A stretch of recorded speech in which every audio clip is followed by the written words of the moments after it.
Bienvenidos, yo soy el doctor Javier Robaina, médico de planta de la División de Nefrología del Hospital de Clínicas. Vamos a hablar hoy de la enfermedad renal crónica. ¿Cómo definimos la enfermedad renal crónica y cómo la clasificamos? Yo creo que para los alumnos de medicina, quizás este concepto de definir lo que es la enfermedad renal crónica, clasificarla y estratificarla, es el mayor conocimiento que debe llevarse de esta clase. Muchos de ustedes no van a hacer nefrología, muchos van a ser clínicos, cardiólogos u otras especialidades vinculadas con la medicina interna, y es fundamental que sepan definir y reconocer y ver cómo se debe diagnosticar esta enfermedad crónica. Entonces, la definición, decimos que la enfermedad renal crónica se define por la presencia de alteraciones en la estructura renal. Cuando hay alteraciones de la estructura renal, vamos a hablar de daño renal. IO, es importante este IO, vamos a ver, en la función renal, durante al menos 3 meses y con implicancias para la salud. Es decir, tenemos ahí 4 conceptos. Las alteraciones de la estructura, lo que se llama daño renal, la alteración de la función renal, un periodo de tiempo que tiene que ser al menos 3 meses y con implicancias para la salud. ¿Por qué será este periodo menor a de al menos 3 meses? Porque cuando nosotros vemos una enfermedad renal y de una evolución de menos de 3 meses, generalmente podemos estar en presencia de una injuria renal aguda o de una insuficiencia renal de rápida progresión. Entonces, tomamos los 3 meses para definir que este paciente, luego de 3 meses, sigue con las alteraciones, tanto del daño de la función, entonces podemos hablar que presenta una enfermedad renal crónica. Y con implicancias para la salud, porque puede haber algunas alteraciones anatómicas, morfológicas o funcionales del riñón que no provocan implicancias para la salud, como vamos a ver. Entonces, la clasificación de la enfermedad renal crónica se basa en la causa, en las categorías del filtrado que vamos a analizar ahora y en la presencia de albuminuria. ¿Cuáles son los criterios diagnósticos de la enfermedad renal crónica? Es importante que ustedes tengan este concepto y sepan definir enfermedad renal crónica con daño, con insuficiencia renal o con daño e insuficiencia renal. Nosotros podemos tener una enfermedad renal crónica con daño sin insuficiencia renal. En general, cuando tenemos insuficiencia renal, ha habido un daño previo. ¿Cuáles son los criterios entonces de enfermedad renal crónica durante por lo menos un tiempo mayor a 6 meses? Marcadores de daño. ¿Cuáles son los marcadores de daño? Bueno, fundamentalmente la presencia de albuminuria en la orina, alteraciones en el sedimento urinario, como puede ser la hematuria, la microhematuria, la presencia de otros elementos formes, como vamos a ver, los cilindros, los leucocitos, alteraciones electrolíticas u otras de origen tubular. Es decir, la enfermedad renal no solamente se limita a la parte glomerular, como podría ser por la albuminuria o por las alteraciones del sedimento, sino también a la parte tubular. Alteraciones de tipo estructurales a nivel histológico, es decir, ustedes ya tienen un paciente que tiene una función renal normal, pero que tiene ya una alteración estructural a nivel histológico, por ejemplo, alguna de las nefropatías en las cuales todavía el paciente no tiene daño renal, no tiene deterioro de la función, pero tiene daño renal. Por ejemplo, alteraciones estructurales en pruebas de imágenes. Por ejemplo, nosotros tenemos un paciente de 30 años con antecedentes de poliquitosis renal en la familia y nosotros detectamos en la presencia de 1 o 2 quistes o en cada riñón o más de 2 quistes por riñón. Entonces podemos pensar que el paciente tiene una enfermedad renal poliquística de origen hereditario y es una prueba de imagen la que nos va a revelar la enfermedad. porque ese paciente no va a tener en primer momento ni albuminuria, ni hematuria, ni leucocituria, ni alteraciones de la función. La presencia del trasplante renal. El paciente trasplantado, así sea que tiene un filtrado mayor de 60 y no presente, que es raro, proteinuria u otros elementos, ese paciente, por el hecho solamente de haber sido trasplantado, es considerado un paciente renal crónico. El otro concepto es el de filtrado glomerular disminuido. Vamos a hablar de insuficiencia renal cuando el filtrado glomerular está por debajo de 60 mililitros por minuto y vamos a ver las diferentes estratificaciones que hacemos del filtrado. Entonces vamos a ver que los grados de esta enfermedad renal crónica, vamos a ver que se dividen en las siguientes categorías. El grado 1 o estadio 1 son aquellos pacientes con un filtrado mayor o igual a 90 mililitros por minuto, que puede estar normal o elevado, porque hay casos en que el paciente puede estar hiperfiltrando. Por ejemplo, en las primeras etapas de la enfermedad por diabetes. Cuando el grado 2 es cuando el filtrado está entre 60 y 89. Por debajo de 60 empezamos a hablar entonces de insuficiencia renal. Y puede ser en el grado 3, que se divide en 3A o 3B, de acuerdo al filtrado que esté por encima o por debajo de los 45 mililitros por minuto. El grado 4 ya son pacientes que están con un filtrado entre 15 y 29, ya son pacientes que están con un filtrado gravemente disminuido, y el grado 5 son los pacientes que ya están con menos de un filtrado de 15 y se dividen, son los pacientes que ya están en fallo renal o enfermedad renal crónica muy avanzada, o lo que se dice, aunque el término no es muy amigable, enfermedad renal crónica terminal. El grado 5, si bien en la clasificación no presenta una subdivisión, en el grado 5 vamos a incluir aquellos pacientes que ya tienen una enfermedad muy avanzada, pero que aún no han ingresado al tratamiento sustitutivo de la función renal, ya sea diálisis o trasplante, y aquellos que ya están en tratamiento sustitutivo de la función renal. Es decir, en el grado 5 vamos a tener dos categorías de pacientes: aquellos que están todavía sin haber ingresado a diálisis o sin haber realizado un trasplante, y los que ya están en esa situación. En cuanto a las categorías de la albúmina, vamos a ver que hay tres categorías. Cuando el paciente tiene una albuminuria menos de 30, en el cociente que vamos a ver más adelante, albuminuria, creatininuria, decimos que está normal o ligeramente elevada. ¿Por qué? Porque entre 10 y 30 se considera normal, pero en un valor alto. Entre 30 y 300, que es el grado o la categoría A2, es cuando ya está moderadamente elevada. Y en la categoría A3, mayor de 300, generalmente son miligramos gramos o miligramos día, lo vamos a ver, ya se encuentra muy elevada, y ya sea mayor de 300 o ya grados de proteinuria, incluso proteinurias en gránulo nefrótico, ya se consideran como una categoría A3. Vamos a ver esto en una representación gráfica.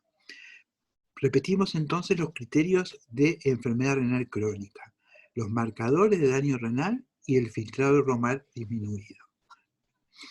En cuanto a los grados y categorías, nosotros podemos tener entonces, de este lado nosotros vemos claramente los grados de los que estuvimos hablando, que van del normal o elevado al fallo renal.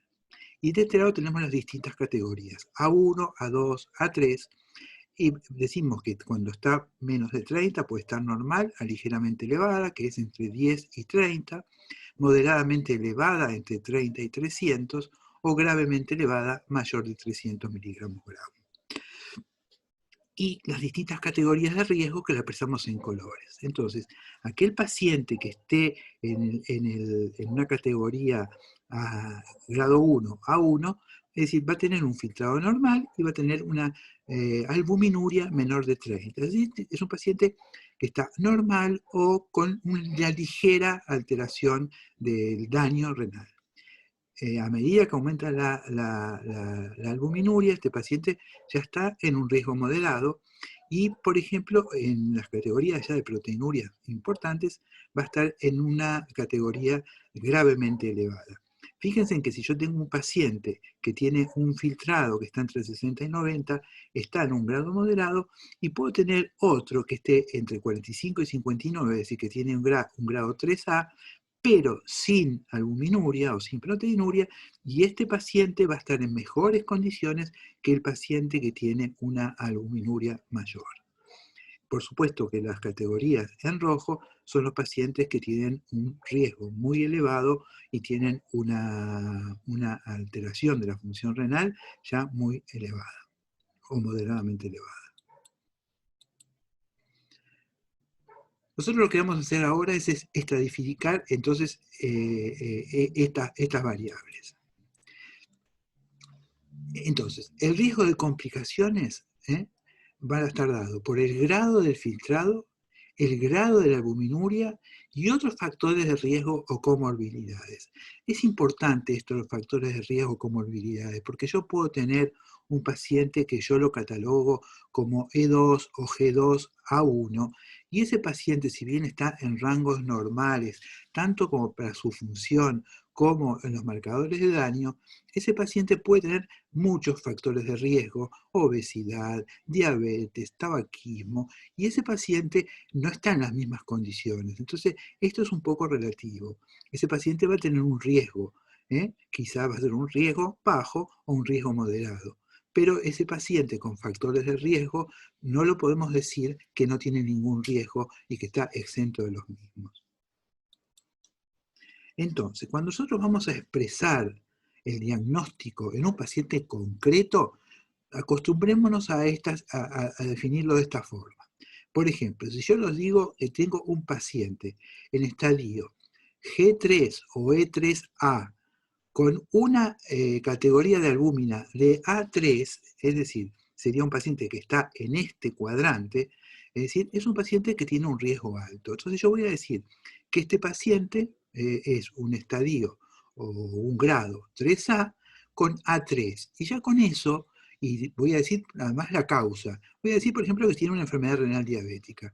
Entonces, yo simplemente con decir el grado, la categoría de la albúmina en la enfermedad, puedo tener una noción del riesgo y la progresión que va a tener ese paciente. ¿Cómo estimamos el filtrado glomerular? Vamos a hablar de filtrado glomerular estimado. Y esta evaluación se va a llevar mediante la determinación de la creatinina sérica y fórmulas que nos van a permitir estimar el filtrado glomerular. Hoy se recomienda estimar el filtrado glomerular por fórmulas y no utilizar tanto el CRIDES de creatinina, porque como sabemos, a veces eso se presta a errores, tiene que estar muy estandarizada el método de la creatinina, bueno, para las fórmulas también, por supuesto, pero a veces la recolección no es lo suficientemente adecuada. El paciente o tiene sonda, o tiene una bolsa colectora, o no juntó exactamente la cantidad de la orina 24 horas porque midió mal los tiempos. Es decir, múltiples posibilidades que hacen que el CLINES no sea muchas veces una expresión real. Entonces, forma práctica también muchas veces en el consultorio, con el valor de una creatinina sérica y una fórmula que la podemos bajar en cualquier aplicación, en la computadora, en el teléfono celular, nosotros estimamos el filtrado glomerular que tiene ese paciente. Las nuevas guías recomiendan el cambio de la ecuación para estimar el filtrado glomerular a la fórmula CKD-EPI del 2009. Y como les decía, se debe contar con un método trazable de medición de creatinina. Hay distintas ecuaciones, ya sea que están corregidas fundamentalmente por el sexo, por la edad y por la raza. Estas fórmulas, por supuesto, ustedes no tienen que hacerlas, entonces bajan una aplicación, que esta puede ser una, el QXMD, a su celular, y ustedes poniendo el sexo del paciente, la raza, la raza y el valor de la creatinina plasmática, eso les da el filtrado glomerular estimado.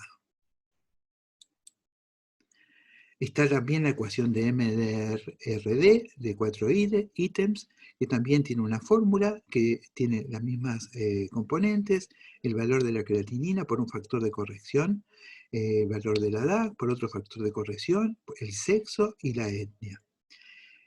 La ecuación CKD-EPI proporciona ventajas adicionales respecto a la anterior, la que usábamos con anterioridad, dado que presenta una mayor exactitud y mejora la capacidad predictiva del filtrado glomerular, sobre todo en aquellos filtrados entre 60 y 90. Es mejor para predecir la mortalidad global y cardiovascular o el riesgo de presentar una enfermedad renal crónica avanzada. Las guías CADIGO del 2012 sugerían las medidas de la cistatina en adultos con filtrados entre 45 y 59, sin otros marcadores de lesión, porque podemos tener un paciente entre 45 y 59 que no tiene un marcador de lesión, que muchas veces ese paciente simplemente tiene una pérdida del filtrado que está adecuada a la edad del mismo, es decir, ustedes saben que después de los 20 años se empieza a perder, de acuerdo a las décadas, 1 mililitro por minuto del filtrado glomerular. Entonces, muchos pacientes que están en edad adulta, 60, 70 años, tienen filtrados por debajo de 60, no tienen marcadores de lesión renal, entonces esos pacientes no tienen una enfermedad renal crónica.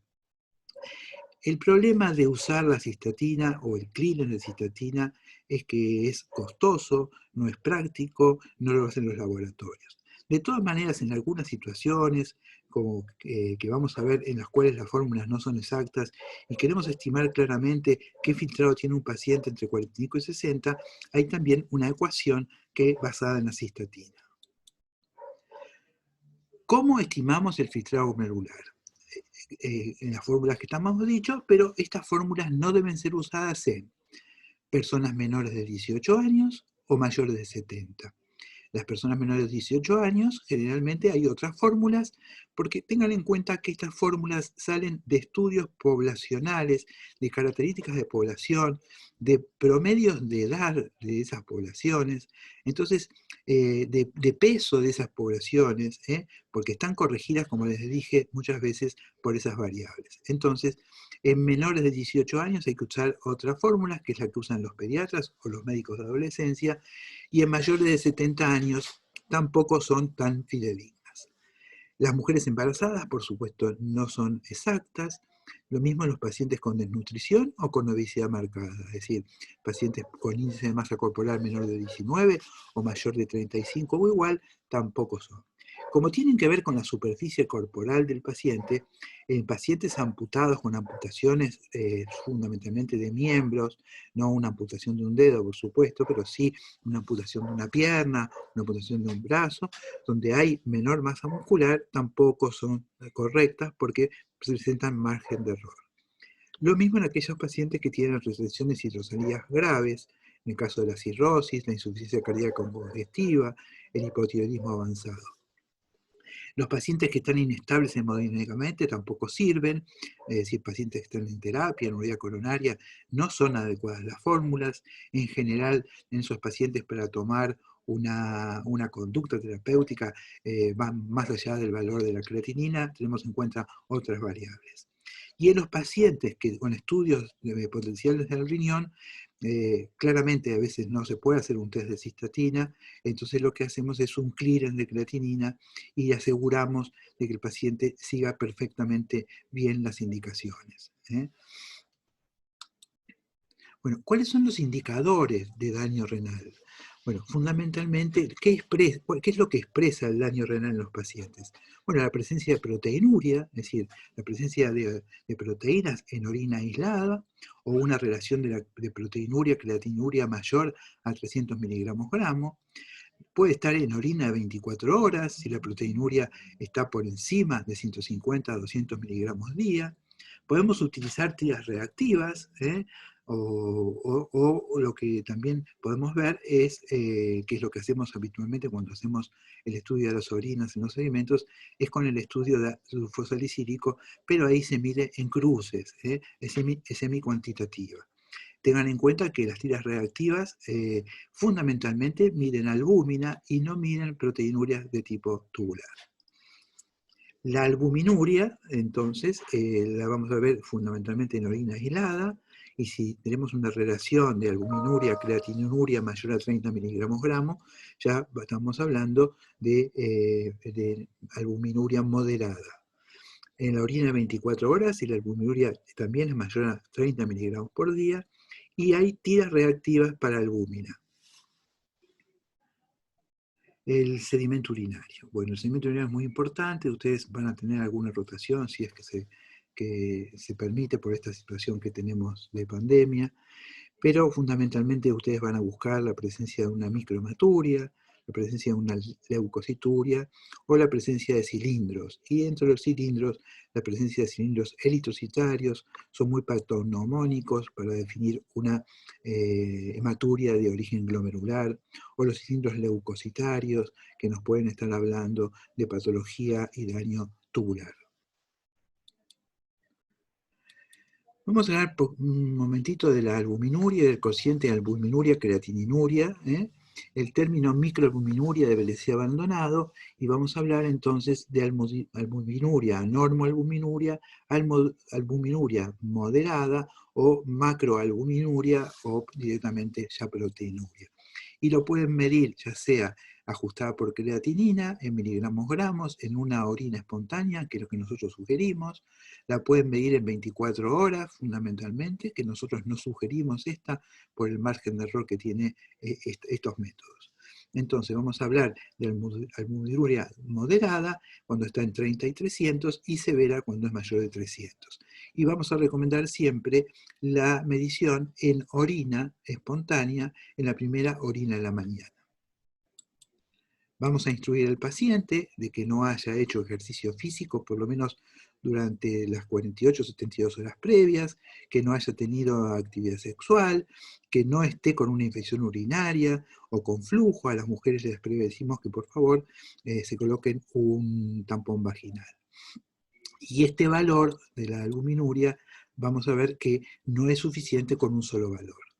Entonces, este cociente albuminuria-creatinura es un marcador bastante más sensible que la proteinuria en el contexto de enfermedades renales secundarias a diabetes, por ejemplo, hipertensión, o a cualquier enfermedad glomerular, que son las causas más frecuentes de enfermedad renal crónica en el adulto. Por lejos, la diabetes y la hipertensión son las causas más frecuentes.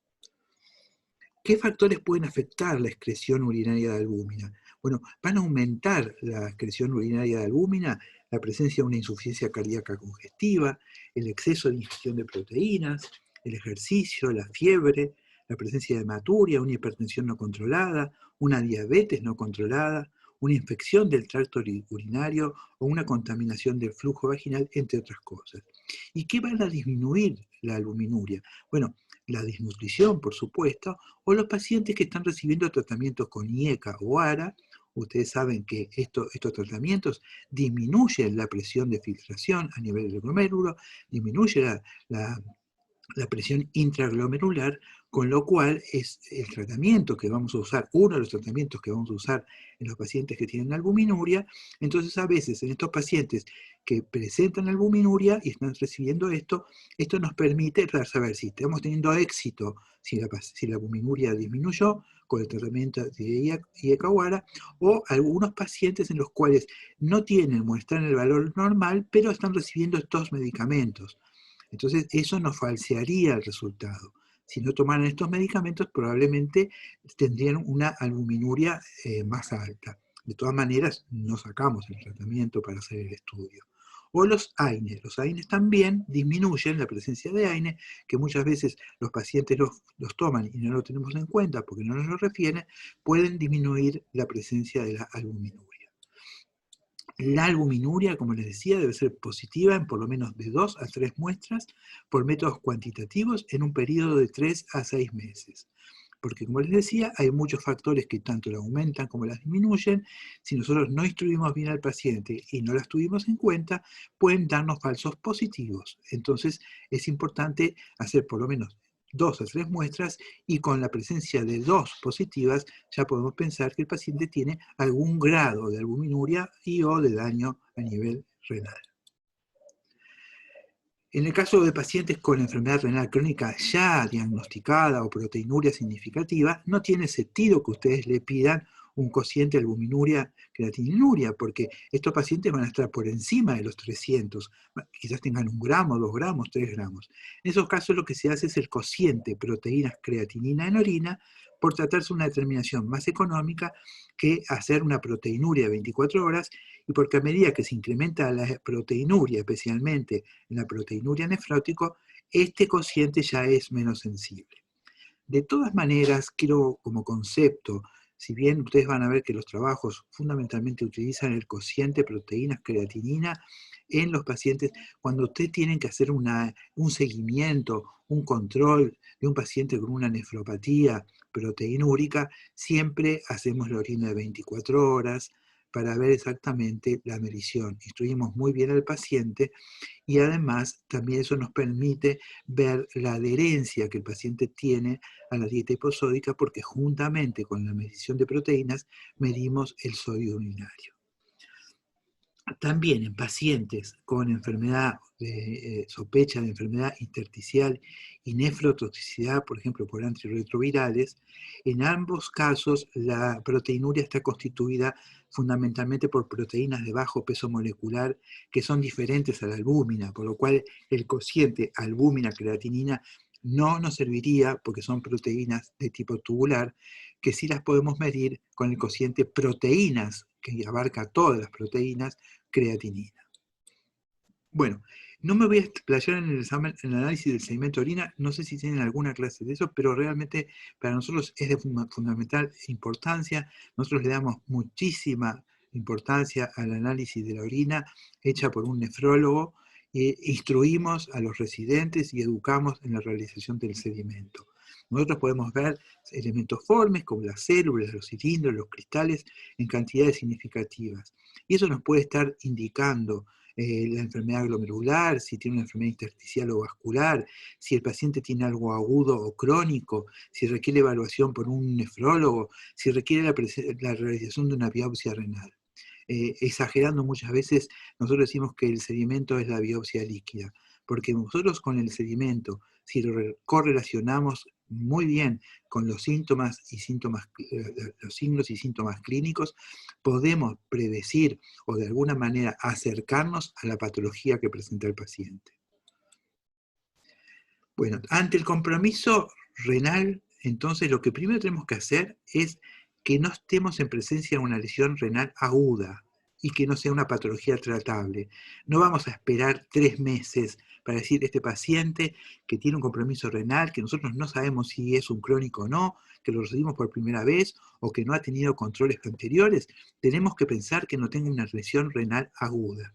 Por ejemplo, una obstrucción urinaria, entonces le vamos a pedir una ecografía para ver que esté bien, que no tenga una vasculitis, un síndrome nefrótico o una glomerulonefritis rápidamente progresiva, y le vamos a pedir orina de 24 horas, o cociente proteinuria creatinina, o un sedimento de orina, o los ANCA, o la serología, es decir, todo aquello que nos haga excluir de que este paciente no está teniendo una lesión renal aguda, ya sea una injuria renal aguda o una patología de rápida progresión.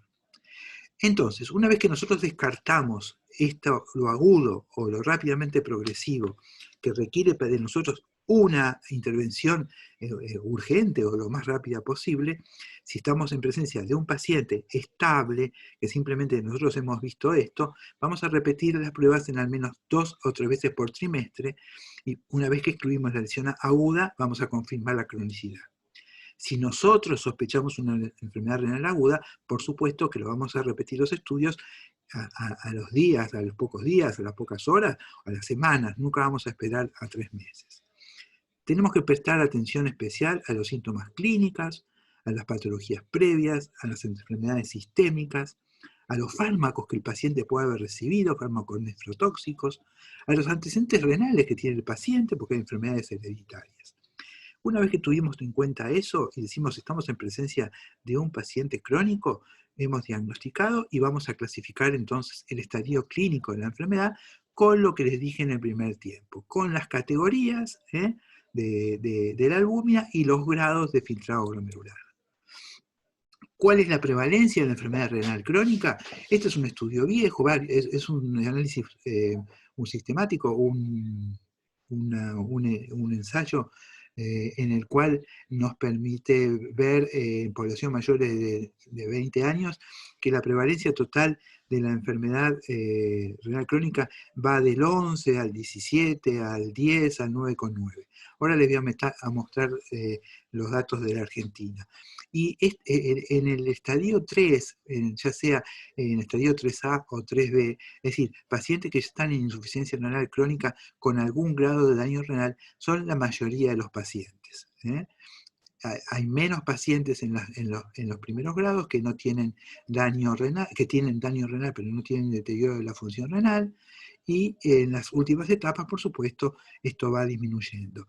Tengan en cuenta siempre que en las últimas etapas de la enfermedad, los pacientes que ya están en etapas avanzadas, son aquellos pacientes que han sobrevivido a la enfermedad cardiovascular, porque la complicación más clara de la enfermedad renal crónica es la mortalidad cardiovascular y muchos pacientes mueren antes de ingresar en un tratamiento sustitutivo de la función renal.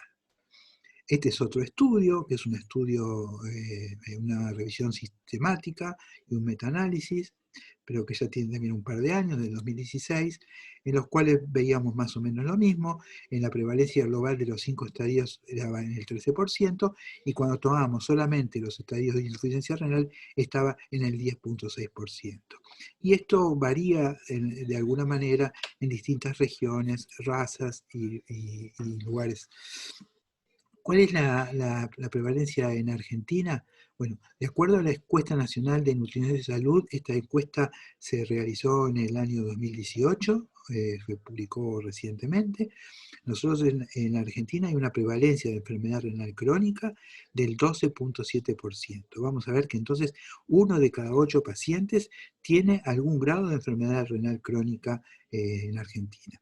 Por supuesto que los que tienen un filtrado menor de 60, que están en insuficiencia renal de leve a grave, es un 9,5%, pero acuérdense de aquellos pacientes que tienen filtrados normales, pero tienen un cociente albuminuria creatinina mayor de 30, que está en un 3,3%.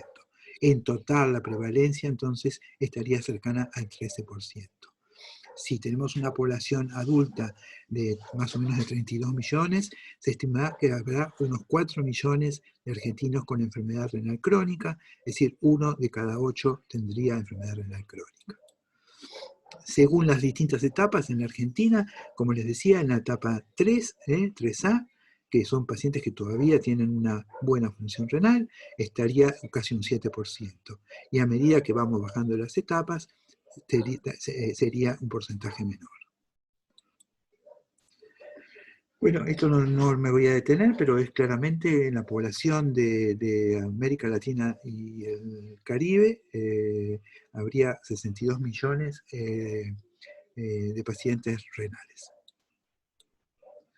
Bueno, entonces, la prevalencia de la enfermedad renal crónica en Argentina es alta, estimándose en un 12,7% de la población, en concordancia con las encuestas realizadas en otros países.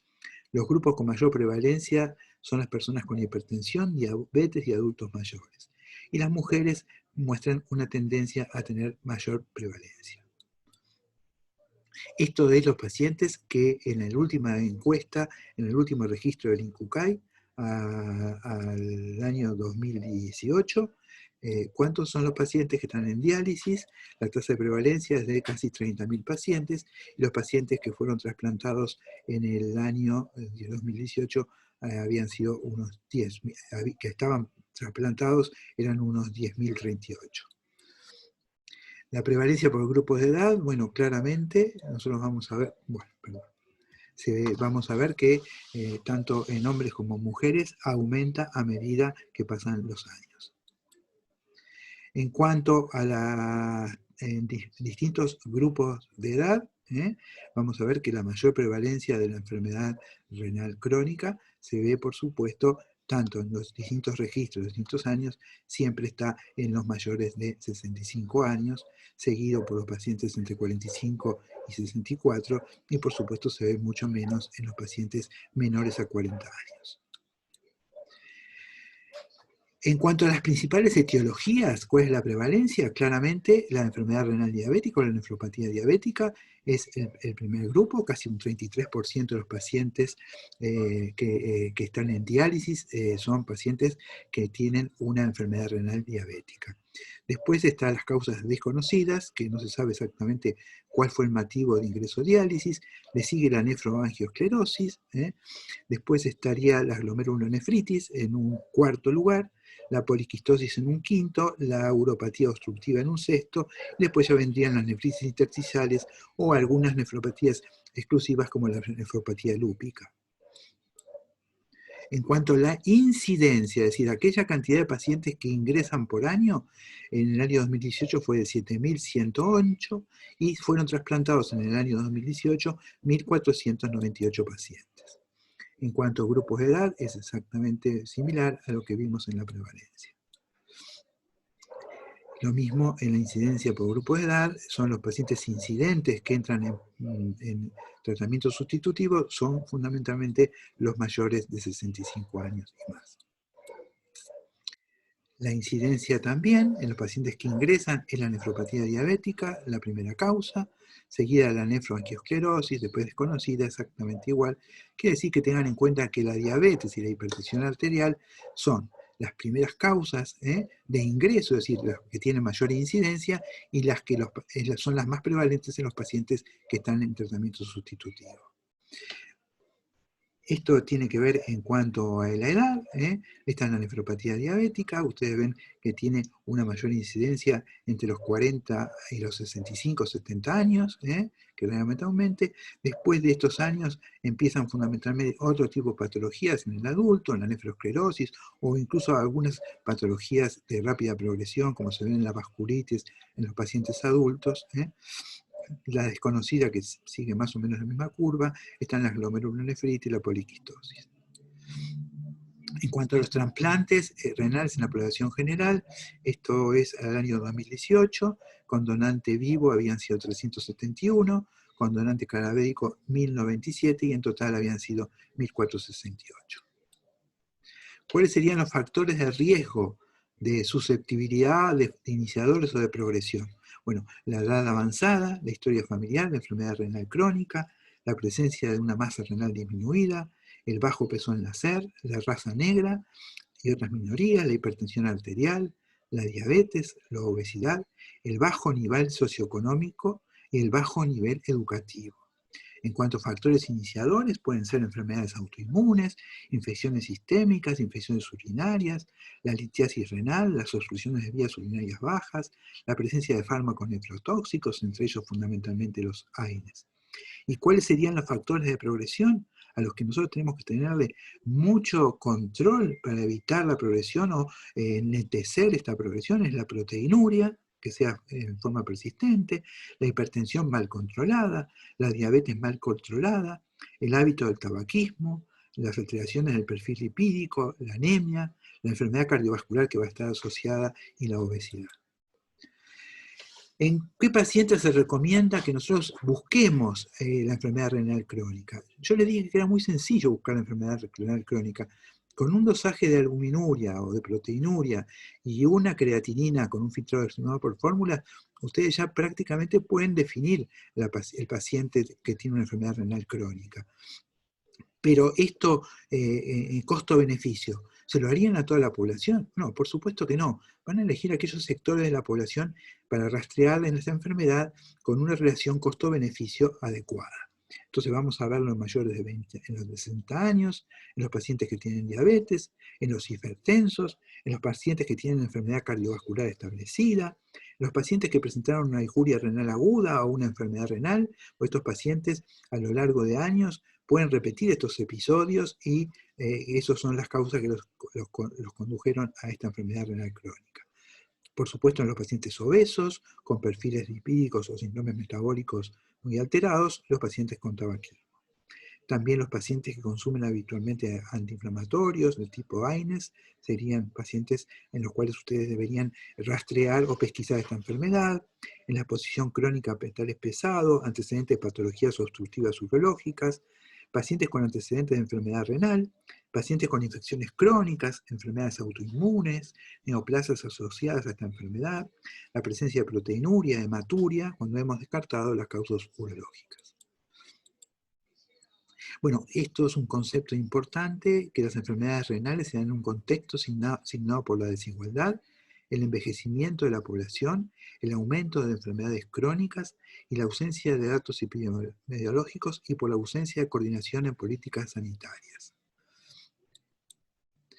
Este es un modelo conceptual en el cual vemos cómo es una enfermedad progresiva y a medida que progresa de lo normal a la falla renal, con la consecuencia de la muerte, empezamos a tener complicaciones. Y este mismo deterioro ya de la falla renal son los que generan estas gran cantidad de complicaciones que se van acumulando a lo largo de la enfermedad, que son los que causan la muerte del paciente, fundamentalmente la enfermedad cardiovascular. Cuando hablamos de progresión, la progresión y la evolución de la enfermedad es variable entre los sujetos que la padecen. Entonces tenemos que evaluar simultánea y sistemáticamente el filtrado glomerular y la albuminuria o eventualmente la proteinuria. Y tanto la reducción del filtrado como el grado de albuminuria van a condicionar el pronóstico, ejerciendo además un efecto sinérgico. ¿Cómo definimos la progresión en la enfermedad renal crónica? Por un descenso sostenido del filtrado de 5 mililitros por minuto al año o por el cambio de categoría, siempre que éste se acompañe de una pérdida del filtrado mayor a 5 mililitros por minuto. Es decir, aquel paciente que está en la misma categoría, es decir, puede estar en una categoría 3 y cae más de 5, estamos hablando de progresión. Pero si el paciente pasó de 3B a 4, por supuesto que también estamos hablando de una progresión. Pequeñas fluctuaciones del filtrado no necesariamente indican progresión. Es decir, no siempre cuando ustedes le piden una creatinina al paciente puede haber distintas fluctuaciones. Entonces tienen que seguirlas en el tiempo, en un periodo. Tienen que descartar factores potencialmente reversibles de una agudización. El paciente puede haber estado, es un crónico que se reagudiza. De repente uno tiene una uropatía, le vamos a pedir a ese paciente una ecografía para ver cómo está el urinario. Un paciente que estuvo con vómitos, con diarrea, tuvo una depresión de volumen, o está con una inestabilidad hemodinámica, o usó antiinflamatorios, o inhibidores del COX-2, o antibióticos nefrotóxicos, o fue sometido a un contraste radiológico por un estudio, o recibió fármacos del sistema renina-angiotensina, que ustedes saben que en una primera etapa disminuyen entre un 10 y un 30% el filtrado, pero que luego de esa etapa se estabiliza, y por eso los usamos, porque son nefroprotectores, pero disminuyen la fracción de filtración en forma aguda en un primer momento, y muchas veces eso hace que médicos que no están muy entrenados le ponen un IECA o un ARA y ven que le sube la creatinina, le cayó el filtrado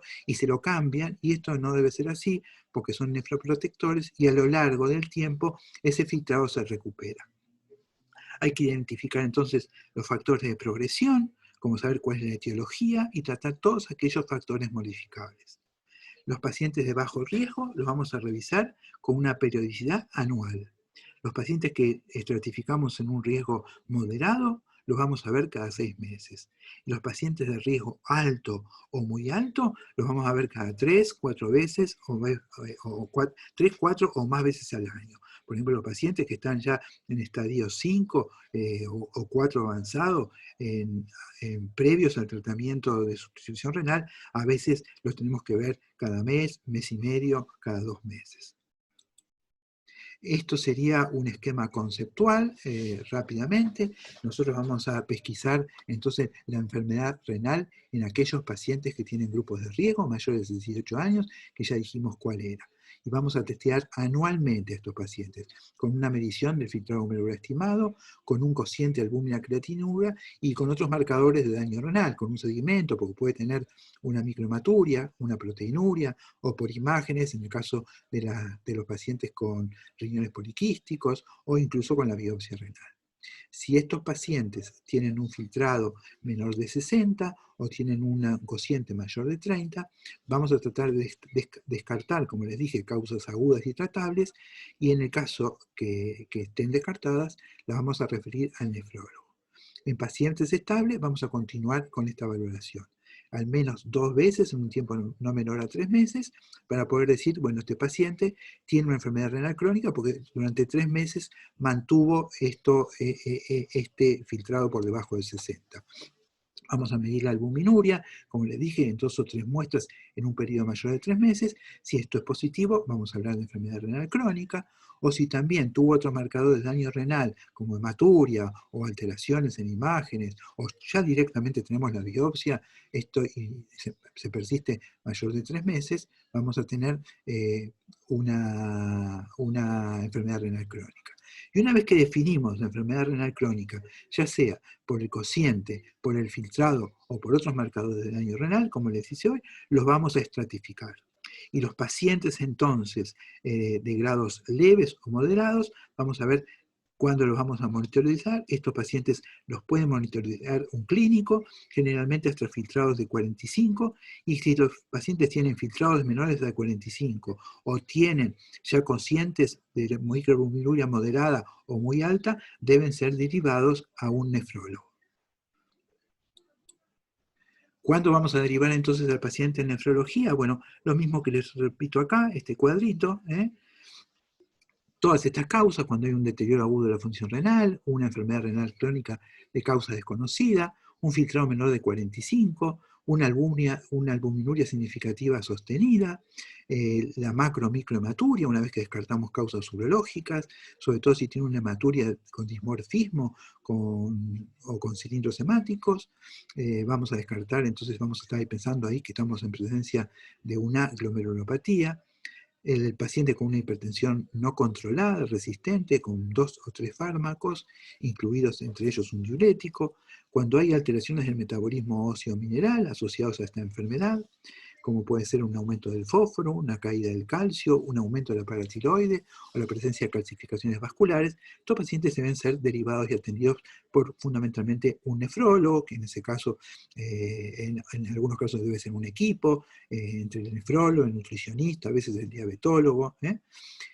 Cuando hay alteraciones persistentes del potasio sérico, los pacientes con nefrolitiasis recurrentes, cuando tienes enfermedades renales hereditarias, cuando hay una sospecha de una estenosis de la arteria renal, son situaciones puntuales en las cuales deberíamos derivar al paciente, el médico de atención primaria debería pedir la ayuda a un nefrólogo. ¿Y cuáles serían aquellas causas que en cualquier estadio, en cualquiera de ellos, no con menos o con más de 45 mililitros minuto?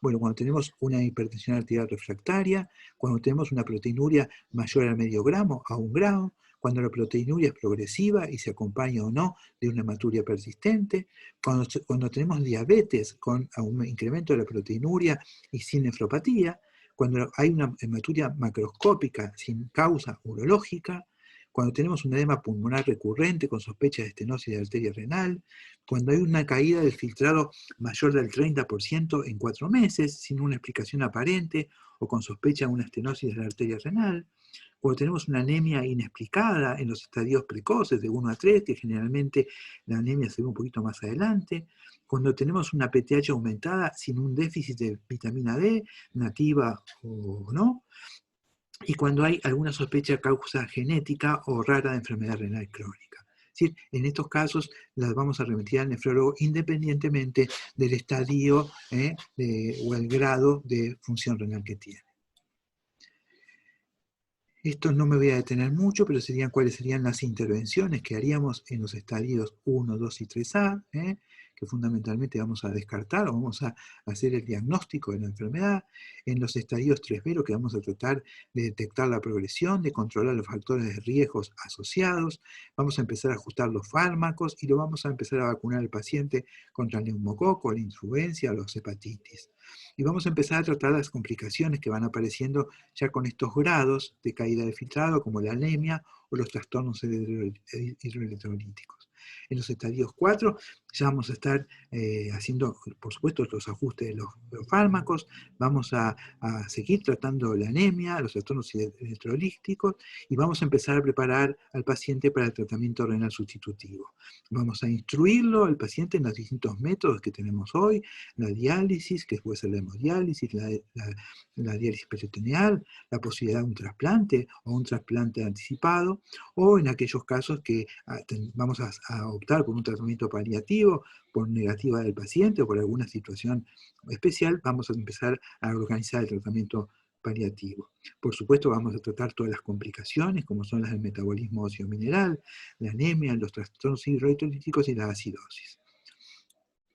Bueno, ¿cuáles son las complicaciones de la enfermedad renal? Que como yo les decía hoy, van apareciendo en las distintas etapas de esta enfermedad progresiva y son estas complicaciones las que muchas veces llevan a la muerte. Bueno, fundamentalmente la hipertensión arterial, que ustedes ven que se empieza a ver fundamentalmente a partir de un estadio 2 de enfermedad renal crónica, pero que se tiene una mayor prevalencia en los estadios 3A, 3B y menos de 30, claramente acá tiene una prevalencia muy alta. La anemia también, que se empieza a ver con filtrado menores de 60 en forma precoz, pero claramente lo van a ver en aquellos estadios 3B, 4 o 5. La presencia del hiperparatiroidismo, que también vamos a tratar de detectarlo precozmente, pero que su mayor prevalencia está en los estados de enfermedad renal crónica moderada o muy avanzada. Lo mismo el fósforo, que empieza a aumentar a medida que se deteriora el filtrado, el déficit de vitamina D, la acidosis, la hipoalbuminemia. Conclusiones, entonces, la enfermedad renal crónica en el adulto es una afección frecuente, constituye un importante problema de salud pública, la prevalencia sería entre el 9 y el 12% de la población mayor de 20 años. Recuerde que en Argentina se considera hoy que 1 de cada 8 pacientes tiene algún grado de enfermedad renal crónica. Que la diabetes y la hipertensión arterial son las principales causas de enfermedad renal crónica, con una prevalencia en ellas de insuficiencia renal que alcanza cifras del 35-40%. Que la enfermedad renal crónica es habitualmente asintomática en los estadios 1, 2, incluso 3, 3A, y esto indica que es necesario pensar en ella y hay que detectarla precozmente. Que la enfermedad renal crónica es un factor de riesgo cardiovascular independiente y adictivo, con aumento de la comorbilidad cardiovascular a medida que avanza la enfermedad. Que es de vital importancia realizar la depresión precoz de los factores de riesgo con el fin de retrasar o prevenir la progresión a la insuficiencia renal terminal. La estrategia costo-efectiva óptima sería una pesquisa dirigida a poblaciones con una o más factores de riesgo de enfermedad renal crónica. Muchas gracias.